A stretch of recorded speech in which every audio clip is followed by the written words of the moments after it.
I used to used to amuse myself sometimes. I'd set the automatic pilot on and come along and tap the navigator on the shoulder, and he'd look round with a horrified expression on his face, sort of, what, have we got to bail out now or something?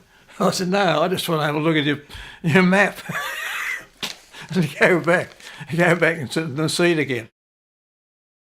When I was an instructor, the last trip, this was after the operational tour, we took a lot of ground staff over Europe to see the devastation we'd caused around the German cities, all the buildings with no roofs on. And we on the way back, I was flying it on the automatic pilot. In the instruction Lancasters, they used to wire the control out so that you couldn't turn the automatic pilot on, because automatic pilots had to be very carefully oiled up and maintained, serviced, or they became very dangerous. And this one hadn't been serviced, but when I looked down, I saw it wasn't wired on, so I thought, oh, this one must be okay. They haven't wired it off.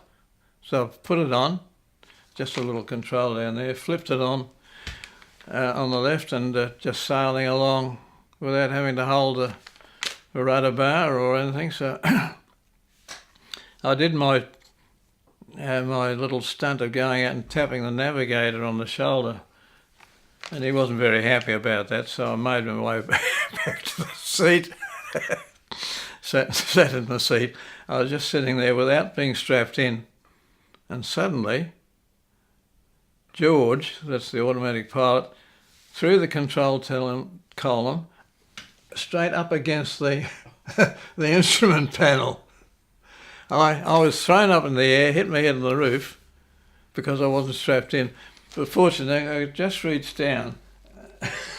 My head was pinned against the roof, and flipped the control, the switch off, turned the George off, and we were able to ease the stick back. You couldn't pull it. I didn't try to. I knew what had happened.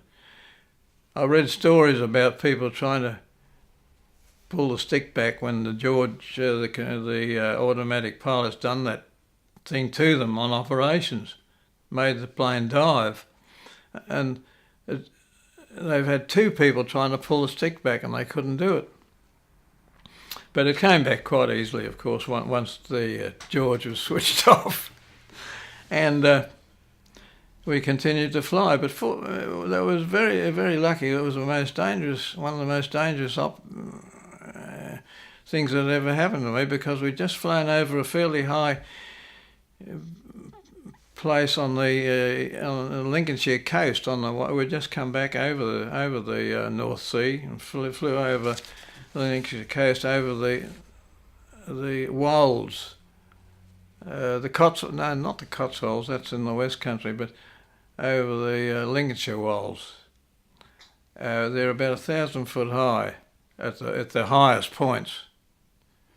But we'd passed over them. We were over the valley when the control column was thrust against the instrument panel.